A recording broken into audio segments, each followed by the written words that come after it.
তিনি আমার সামনে আছেন, এই সামনের কিন্তু দুটো ইংরেজি আছে, একটা হলো বিফোর আর একটা হচ্ছে ইন ফ্রন্ট অফ।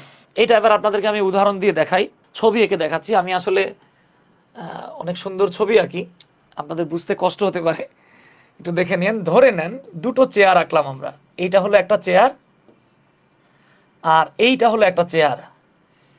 এই দুটো চেয়ারে দুজন মানুষ বসে আছে, দেখেন তো তারা মুখোমুখি নাকি মুখ আর পিঠ। এই দুটো চেয়ার ধরে নেন, একটা চেয়ারে আছে ইমরান ভাই, আর একটা চেয়ারে আছে ধরে নেন আমরা একটা নাম লিখলাম আর কি, মিম। আমরা সাধারণত ফাস্ট ফুডের দোকানে গেলে অথবা কোনো ক্যাফেতে গেলে অথবা রেস্টুরেন্টে গেলে আমরা সাধারণত যখন বসি কিভাবে বসি, আমার সামনে একজন বসে আমি তার সামনে বসি। তার মানে দেখেন এই যে আপনি যখন আমার ভিডিও দেখতেছেন, এটা যদি অনলাইন প্ল্যাটফর্ম না হয়ে অফলাইন প্ল্যাটফর্ম হতো, আপনি ঠিক আমার সামনে, আমি আপনার সামনে, দুজন দুজনের সামনে। যখন আমরা একজন আরেকজনের সামনে মুখোমুখিভাবে সামনাসামনি থাকি, তখন আপনাকে লিখতে হবে বিফোর।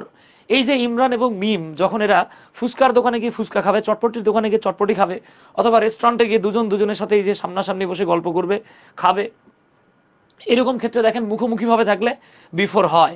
কিন্তু ধরে নেন আপনি আমার সামনে আছেন, আমি এবার বোর্ডের দিকে ঘুরে গেছি, তার মানে দেখেন এখানে একজনের মুখ আরেকজনের মুখ, দুজনের মুখ মুখোমুখি ছিল।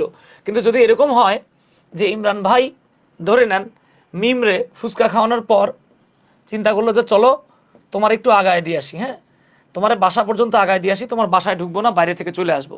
হ্যাঁ, সে কি করলো, মিমরে নিয়ে লোকাল বাসে উঠলো বা কোনো একটা বাসে উঠছে। এখন বাসে কিন্তু তারা এরকম সামনাসামনি সিট পেলো না, এখন সামনে পিছনে একটা সিট পেয়েছে সে। এখন আমাদের ইমরান ভাই করলো কি, মিমাপুরের সামনে বসা দিছে, যে এই যে ইমরান পেছনে বসছে। তাহলে খেয়াল করেন তো, এই বাক্যে ইমরানের সামনে মিম ছিল, মিমের সামনে ইমরান ছিল। এই বাক্যে ইমরানের সামনে, মানে এই সিচুয়েশনে ইমরানের সামনে মিম, কিন্তু আপনি কি বলবেন মিমের সামনে ইমরান? নো। তাহলে একজনের সামনে কিন্তু আরেকজনের যখন পেছনে বোঝায়, এইরকম সামনে বোঝাতে গেলে আপনাকে ইন ফ্রন্ট অফ লিখতে হয়। যে দেখেন আমি আপনাদের সামনে আছি, আপনারা আমার সামনে আছেন, মুখোমুখিভাবে সামনে থাকলে আমি বলবো আম বিফোর ইউ, আমি আপনাদের সামনে আছি। কিন্তু আপনারা আমারে খেয়াল করতেছেন আমি বোর্ডের দিকে ঘুরে রয়েছি, তাহলে I am in front of you. অথবা এমনও হইতে পারে যে একজনের মুখ কিন্তু আরেকজনের যে কি এটা আপনি বুঝতেছেন না, আরেকজনের ঠ্যাং নাকি মুখ নাকি বুক বুঝতেছেন না। এখন অনেকে প্রশ্ন করতে পারেন যে দাদা এটা কি জীবনেও সম্ভব, একজনের মুখ বুঝলাম আরেকজনের বুক নাকি পিঠ নাকি ঠ্যাং নাকি মুখ বুঝতেছি না, কেমনে বুঝবো? এইটা বোঝা খুব কঠিন না। দেখেন এমন হইতে পারে, ধরে নেন আমি বললাম যে আমার সামনে বিশাল এক বটের গাছ আছে, আলপনার সামনের দিক হচ্ছে আলপনার মুখ, কিন্তু বট গাছের সামনের দিক কোনটা?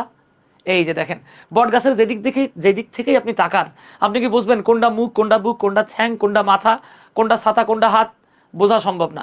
তার মানে একটার মুখ বুঝছেন কিন্তু আরেকটার মুখ নাকি ঠ্যাং, এরকম যখন সিচুয়েশনে পড়বেন তখনও হবে ইন ফ্রন্ট অফ। যা নাউন এবং ডিটারমিনারের ক্লাসে আমরা একটা প্রেপোজিশন এবং একটা প্রেপোজিশনাল ফ্রেজ শিখে ফেলেছি।